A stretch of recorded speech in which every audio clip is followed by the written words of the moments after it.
오늘 아침 뉴스 연구소. 오늘 아침 뉴스의 맥을 짚어드리는 시간 뉴스연구소 뉴스톱 김준일 대표와 함께합니다. 어서 오세요, 김 대표. 안녕하세요. 예, 첫 번째 뉴스 뭐부터 짚어볼까요? 윤석열 당선 아이러니. 어제 문재인 대통령의 기자간담회도 있었고 대담도 있었습니다. 이거는 어제 못 들으신 분들도 꽤 많으실 테니까 저희가 좀 하이라이트 모아봤거든요. 직접 들어보시죠. 박병수 국회의장의 중재로 이루어진 그 양당 간의 합의가 저는 잘 되었다고 생각합니다. 검찰이 잘하는 일에 더 집중할 수 있는, 그리고 중요한 일에 더 집중하고 보다 가벼운 사건들은 경찰에 넘겨서 빠르게 처리할 수 있게 하는. 저는 그런 표현 자체도 굉장히 위험하다 생각해요. 반드시 지지하겠다 이런 식의 표현을 쓰는 것은 저는 굉장히 부적절하다고 봅니다. 그 사람 그들의 가족들이 겪었던 그 고통이나 이런 부분들은 참 마음이 아프죠. 그분들이 이렇게 잘못한 게 있어서 잘못에 대한 이렇게 벌을 받는 것이 맞다 하더라도 결국은 우리 정부에서 민정수석이 되고 법무장관으로 발탁되고 하는 바람에 안타까운 마음이 없을 수는 없죠. 보다 많은 사람들이 추천하고 지지를 했고요. 뭐 어쨌든 결과적으로 지금 이제 다른 당의 후보가 돼서 대통령 당선된 것은 그런 참 아이러니한 일이 됐죠. 자, 저희가 중요한 발언들을 좀 모아봤는데 처음에는 검수완박 법안에 대한 의견이었고 그 다음은 조국 전 장관에 대해서 한동훈 법무부 장관 후보자에 거기에 반드시 대한 저지돼야 된다. 그 표현에 발언에 대한 비판. 것이 있었고 이제 네. 그 다음이 조국 전 장관에 대해 이제 마음이 아프고 고통스럽다 이런 표현도 어제 썼더라고요.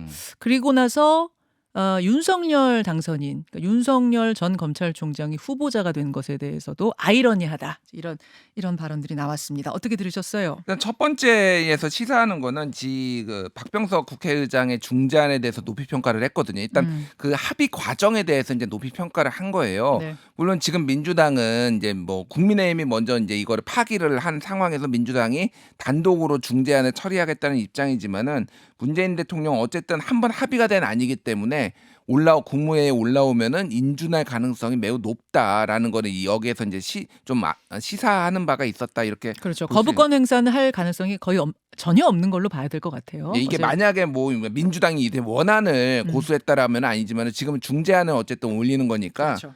이제 거의 통과가 된다 올라온다라면은 그렇게 볼 수 있을 것 같고 조국 안타깝다 뭐 이거는 예전에 마음의 빚이 있다의 연장선상에 그 기자들의 질문도 아직도 마음의 빚이 있으십니까 이렇게 물어봤어요. 그러니까 그거에 대해서 이제 얘기를 한 건데 뭐 처음부터 끝까지 일관되게 똑같은 스탠스입니다. 그러니까 뭐 잘못은 한 거는 있지만은 좀 민정수석과 수사가 과도했다. 그리고 민정수석과 법무장관을 하면서 이런 일이 있어서 그러니까 인간적인 연민을 끝까지 드러내는 건데 이거에는 뭐 지지층은 특히 조국 장관 지지층은 좋아할 수 있겠지만은 반대에서는 끊임없이 비판을 받는 부분이죠. 네. 한동훈 법무장관 후보자에 대한 비판이 저는 상당히 눈에 띄었습니다. 그러니까 한동훈 그 후보자가 지명되고 나서 4월 13일에 기자회견을 열어가지고 검수완박 반드시 저지하겠다 이렇게 했었거든요. 그렇죠. 이게 이제 법무부 장관 후보자는 공직자가 쓸 표현은 아니다라는 거예요. 그러니까. 야반 도주국 이런 것들이요. 네, 야반 도주 이런 거는 그러니까 그 공직자가 쓸 표현이 아닌데 이런 거를 썼다라는 것도 하나가 있고 또 하나는 검찰에 대한 뿌리 깊은 불신이 있었어요. 예를 들면은 녹취는 안 나왔는데 이런 얘기를 했습니다. 국민을 이야기하려면은 정말 많은 고민이 있어야 된다. 편하게 그냥 국민을 들먹이면 안 된다. 이게 뭐냐면은 국민의 피해를 막겠다라고 한동훈 후보자가 얘기했고 뭐 다른 사람들도 얘기한 게 있잖아요. 근데 너무 쉽게 본인들의 이익이나 이런 거를 추구하면서 네. 너무 국민을 갖다 쓴다. 국민 갖다 쓰는 거 근데 여야 뭐 불문하고 다 갖다 쓰죠. 그렇죠. 그렇기는 한데 특히 예. 이제 한동훈 여기 이제 소위 말해서 이 검찰 수사 기소 분리 이 예. 법안에 대해서 이렇게 강하게 저항하는 것이 사실은 검찰 스스로를 위한 거 아니냐. 근데 그거를 국민으로 포장한 거 아니냐라고 하면서 어쨌든 검찰에 대한 어떤 뿌리 깊은 불신 그거는 김호수 검찰총장을 만났을 때도 개혁을 계속 주문했잖아요. 그러니까 문재인 대통령이 이 검수완박에 대한 입장, 그러니까 수사권 기소권이 반드시 분리돼야 된다는 입장을 속내를 감추지 않았어요. 어제 기자간담회도 그렇고 대담에서도 그렇고. 예, 그런 방향에 대해서는 확실히 얘기를 했고 마지막으로 윤석열 아이러니는 뭐 들으시면 알겠지만은 말이 좀 더듬습니다. 문재인 대통령이. 그러니까 본인도 이거에 대해서 명쾌하게 설명이 안 되는 거예요. 네, 그래서 추천도 많았는데 이 사람을 써야 되는 건지 말아야 되는 건지 아이러니했다라는 거는 설명이 안 되는. 근데 그게 윤석열 대통령이 당선이 된 거는 결국 본인의 판단 미스도 있는 거잖아요. 추윤 갈등 때 개입을 안 했다라든지 뭐 이거니까 이게 말이 안 되는 거죠. 그러니까 본인도 말하기가 너무 힘든 거예요. 알겠습니다. 어제 뭐 화제가 되고 있는 어제 이 기자간담회와 대담 내용들 잠깐 분석을 해봤고요. 여러분 보신 분들은 의견도 주세요. 그 다음으로 가겠습니다. 명분 얻은 민주당의 강행. 법사위가 어제 일단 열렸고 예. 민주당은 중재안에 대한 재논의는 없다. 이대로 간다. 법사위 통과시키고 28 또는 29일에 본회의 열고 예. 처리하겠다. 이 입장인 거죠. 그러니까 어제 뉴스쇼 이후에 있었던 일을 간단히 정리를 하면은 예. 한꺼번에 어제 오전에 동시다발적으로 한 4-5개가 이제 일어났어요. 하나는 이제 국민의힘의 최고위원회의가 열렸죠. 네. 거기에서 이제 재논의 결정이 났고요. 그 와중에 민주당의 비대위가 열려가지고 재논의할 경우에는 우리는 뭐 원안을 올리겠다라는 얘기까지 나왔으나 결국은 이제 중재안을 강행 처리하겠다. 28 또는 29. 28 이번 예, 예. 주 목금에 그리고 인수위에서도 이거에 대해서는 중지를 모아달라라는 윤석열 당선인의 입장이 나왔고요. 그리고 그 와중에 이제 국회에서는 네. 이제 뭐 파동 파행이 있었고 뭐 이렇게 있었습니다. 그래서 어제 전체적으로 보면은 민주당은 지금 민주당 소위 말하는 철험회 등 강경파 뭐 여기에서는 원안대로 가야 된다라는 목소리가 상당히 있었는데 이거는 어떻게 보면은 벼랑 끝 전술 이런 강경파의 목소리를 등에 업고 중재안이라도 강행할 수밖에 없다라는 민주당이 좀 그런 명분을 얻는 그런 상황이었다고 그러니까 재논의를 요구하는 국민의힘에 대해서 아니 원안 처리 요구하는 사람도 저렇게 20명이나 되는 20명이 서명했다면서요. 예, 예. 원안 처리 요구하는 사람도 20명이나 되는데 중재안이라도 내가 가야 되지 않겠소? 라는 한 번 더 명분 쌓기가 되는 거네요. 민주당 그렇죠. 지도부는. 뭐 그런 식의 이제 상황이 됐고요. 그래서 어제 이제 법안심사 제1소위원회 이제 열고 이제 이 범수완박 이거에 대해서 이제 논의를 했어요. 그래서 어제 오늘 이렇게 하고 안건 조정위도 이제 넘어갈 것 같습니다.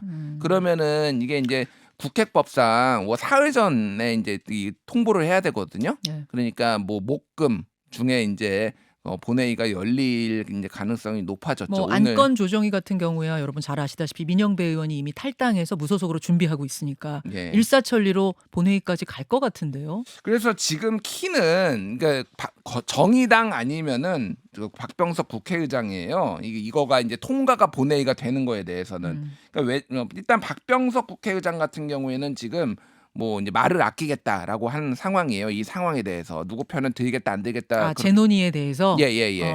이제 내가 뭐 지금은 뭐 말을 아낄때라고 이미 말씀을 드렸다 이렇게 기자들한테 예. 얘기를 했는데 지금 상황으로 보면은 중재안을 본인이 만든 거를 지금 이게 민주당이 올리는 거잖아요. 네. 이거에 대해서는 협조할 가능성이 높다라는 게 이제 전체적인 분위기. 박병석 의장 입장에서야 중재안 마련한 거를 다시 재논의해라 해갖고 복잡하게 만드는 게 본인 입장에서 그게 그렇게 갈 것 같지 않은데요. 그러니까 뭐 중재를 다시 한번 시도할 수는 있겠죠. 근데 파행을 막기 위해. 파행을 막기 위해 중재 시도할 수 있는데 지금 국민의힘에서는 또 시간 끌기 전술이 나올 수가 있으니까 그러니까 중요한 건 또 정의당이에요. 그러니까 지금 이거는 살라미 전술로 쪼개는 거를 회기를 쪼개는 거 같은 경우에는 물리적으로 5월 3일까지 지금 시간이 안 나오거든요, 이미. 그래.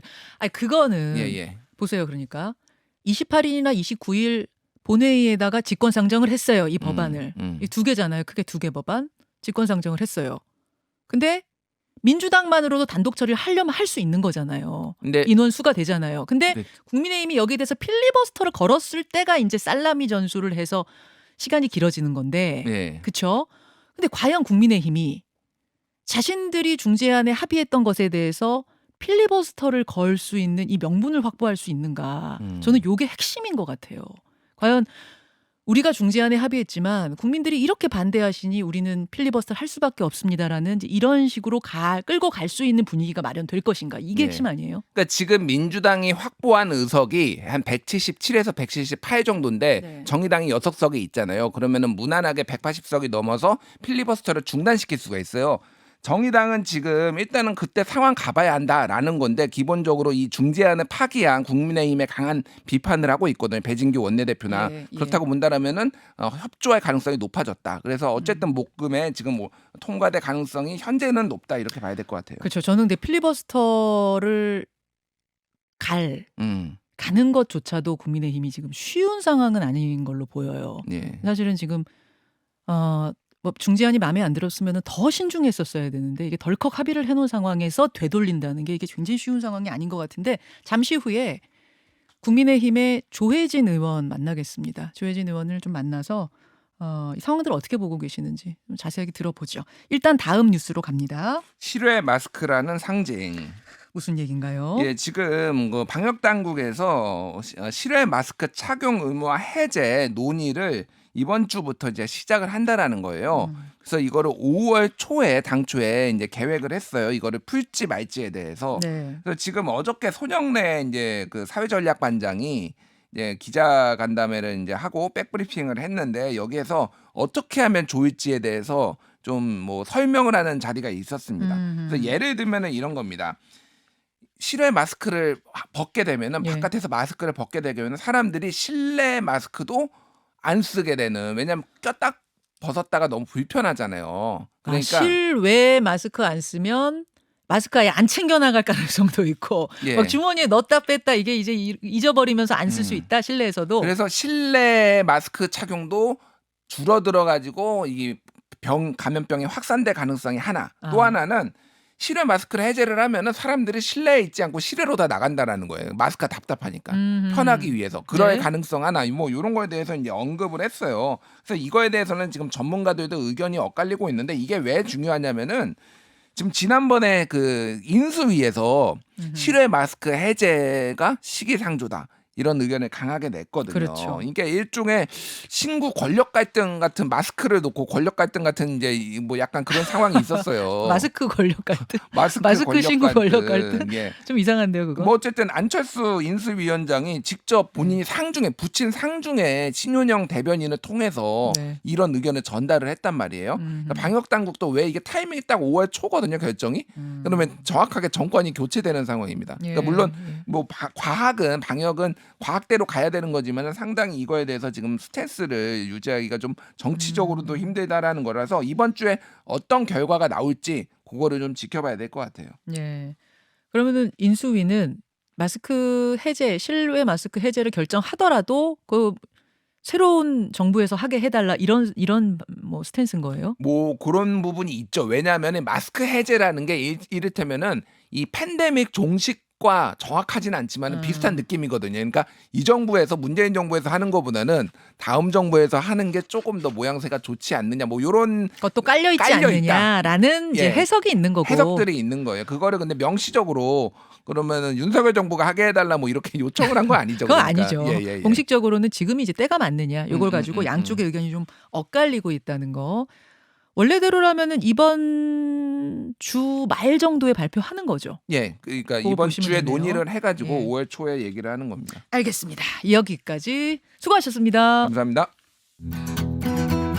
김현정의 뉴스쇼는 청취자 여러분의 참여로 이루어집니다. 트위터, 페이스북, 레인보우 게시판, 그리고 단문 50원, 장문 100원의 유료 문자 샵 1212, 우물정 1212 통해 참여하실 수 있습니다.